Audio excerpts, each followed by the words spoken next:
വളരെ പുരാതനവും സാർവത്രികവുമായ ശിരോലങ്കാരമാണ് കിരീടം. മുടി കാറ്റിൽ ചിതറിപ്പോകാതെ ചേർത്ത് കെട്ടാൻ ഉപയോഗിച്ചിരുന്ന നാടയിൽ നിന്നായിരിക്കണം ഈ ഭൂഷണത്തിൻ്റെ ഉൽപ്പത്തി. ഈജിപ്റ്റ്, നിനവെ തുടങ്ങിയ സ്ഥലങ്ങളിൽ നിന്നും ലഭിച്ച ശില്പങ്ങളിൽ അതിന് തെളിവുണ്ട്. കാലാന്തരത്തിൽ അവ തലപ്പാവായും അമൂല്യ വസ്തുക്കളും മറ്റും ഉപയോഗിച്ചുള്ള കിരീടങ്ങളായും രൂപം പ്രാപിച്ചു. ഉത്സവ സന്ദർഭങ്ങളിൽ തലയ്ക്കു ചുറ്റും പുഷ്പഹാരം ധരിക്കുന്നതും ഇതിൻ്റെ മുന്നോടിയായിരിക്കണം. രാജാക്കന്മാരും പ്രഭുക്കന്മാരും ധരിക്കുന്ന അലങ്കൃതമായ ശിരോഭൂഷണത്തെയാണ് പൊതുവെ കിരീടം എന്ന് പറയുന്നത്. കിരീടത്തെ കുറിക്കുന്ന പല പദങ്ങൾ പഴയ നിയമത്തിൽ ഉപയോഗിച്ചിട്ടുണ്ട്. ഒന്ന്, നേസർ, വിശുദ്ധം അഥവാ പ്രതിഷ്ഠിതം എന്നർത്ഥം. പ്രതിഷ്ഠിക്കപ്പെട്ട മുടി എന്ന് അർത്ഥവ്യാപ്തി. നാസീർ വ്രതസ്ഥൻ്റെ മുടി പോലെ. മഹാപുരോഹിതൻ്റെ നെറ്റിയിലുള്ള വിശുദ്ധ പട്ടത്തിനും യുദ്ധത്തിൽ ശൗൽ ധരിച്ചിരുന്ന കിരീടത്തിനും യോവാശിനെ ധരിപ്പിച്ച കിരീടത്തിനും ഈ പദമാണ് ഉപയോഗിച്ചിട്ടുള്ളത്.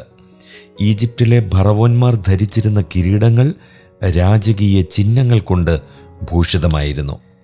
2, കിരീടത്തെ കുറിക്കുന്ന മറ്റൊരു എബ്രായ പദമാണ് അഥാറാഹ്. ഗ്രീക്കിലെ സ്റ്റെഫാനോസ് എന്ന പദത്തിന് സമാനമാണ് ഈ പദം. കിരീടത്തിനും മറ്റു പല ശിരോ അലങ്കാരങ്ങൾക്കും ഉപയോഗിക്കുന്ന സാധാരണ ഒരു പദമാണിത്. രാജാക്കന്മാരോട് ബന്ധപ്പെടുത്തി പ്രയോഗിക്കുമ്പോൾ രാജകീയ അധികാരത്തെ കുറിക്കും. രബ്ബയിലെ അമോന്യ രാജാവിൻ്റെ തലയിൽ നിന്ന് ദാവീദ് എടുത്തത് ഇതുപോലുള്ള കിരീടമാണ്. 2 ശമൂവേൽ 12:30, 1 ദിനവൃത്താന്തം 20:2. ആ കിരീടത്തിൻ്റെ തൂക്കം 1 താലന്തായിരുന്നു. 1-ലധികം രാജമുടികൾ 1-ലധികം രാജ്യങ്ങളുടെ അധീശത്വത്തെ കാണിക്കുന്നു. വെളിപ്പാട് 12:3, 13:1, 19:12. 3, പൗരാണിക കാലത്തെ പാർസി രാജാക്കന്മാരുടെ കിരീടത്തിന് ഉപയോഗിച്ചിട്ടുള്ള പേരാണ് കെത്തേർ. എസ്തേർ 1:11, 2:17, 6:8.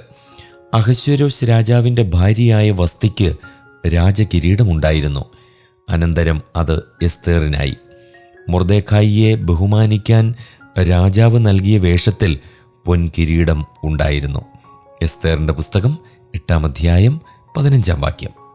പുതിയ നിയമത്തിൽ കിരീടത്തിനുപയോഗിക്കുന്ന ഗ്രീക്ക് വാക്ക് സ്റ്റെഫാനോസ് ആണ്. ക്രിസ്തുവിനെ ധരിപ്പിച്ച മുൾക്കിരീടത്തിന് ഈ വാക്ക് തന്നെയാണ് ഉപയോഗിച്ചിട്ടുള്ളത്. രാജകീയ കിരീടത്തെ കുറിക്കുവാൻ ഉപയോഗിക്കാറുണ്ടെങ്കിലും മത്സരങ്ങളിലെ ജേതാക്കൾക്ക് നൽകുന്ന കിരീടത്തെയാണ് പ്രായേണ വിവക്ഷിക്കുന്നത്. മരച്ചില്ലകൾ കൊണ്ടുള്ള കിരീടമാണത്.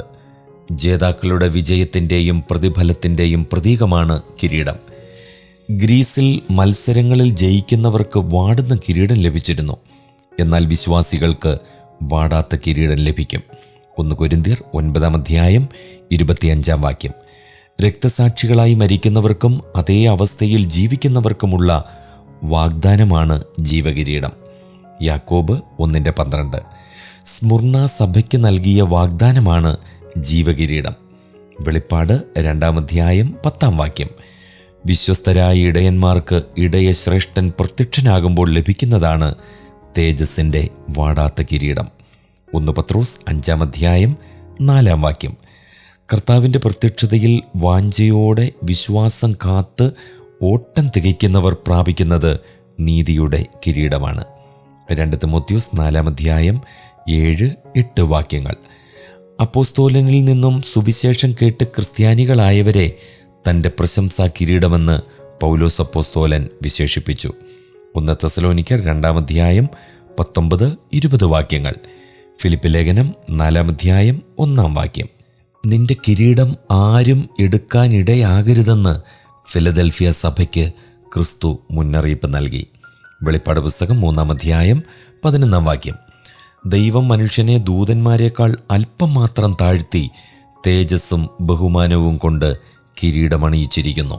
എബ്രായ ലേഖനം 2-ാം അധ്യായം 7-ാം വാക്യം. തേജസ്സിൻ്റെയും മഹത്വത്തിൻ്റെയും അടയാളമാണ് കിരീടം. യോബ് 19:9, യെശയ്യാ പ്രവചനം 28:5, 62:3, യിരെമ്യാ പ്രവചനം 13:18, വിലാപങ്ങൾ 5:16, സദൃശവാക്യം 4:9, 12-4, 14-24, 16-31, 17-6. ചില സന്ദർഭങ്ങളിൽ അഹങ്കാരത്തിൻ്റെ അടയാളമാണ് കിരീടം.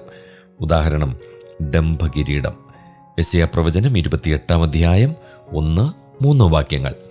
കിരീടത്തെ കുറിക്കുവാൻ പുതിയ നിയമത്തിൽ ഉപയോഗിച്ചിട്ടുള്ള മറ്റൊരു ഗ്രീക്ക് പദമാണ് ഡയഡീമ. ചുറ്റിക്കെട്ടുക എന്നർത്ഥമുള്ള ഡയഡേവോ എന്ന ധാതുവിൽ നിന്നാണ് ഈ പദത്തിൻ്റെ നിഷ്പത്തി. രാജകീയ അധികാരത്തെ കാണിക്കുന്ന സ്ഥാനങ്ങളിൽ മാത്രമേ ഈ പദം പ്രയോഗിച്ചിട്ടുള്ളൂ. സർപ്പം, മൃഗം, ക്രിസ്തു എന്നിവരുടെ വാഴ്ചയെ പ്രതീകവൽക്കരിക്കുകയാണ് ഡയഡീമ അഥവാ രാജമുടി.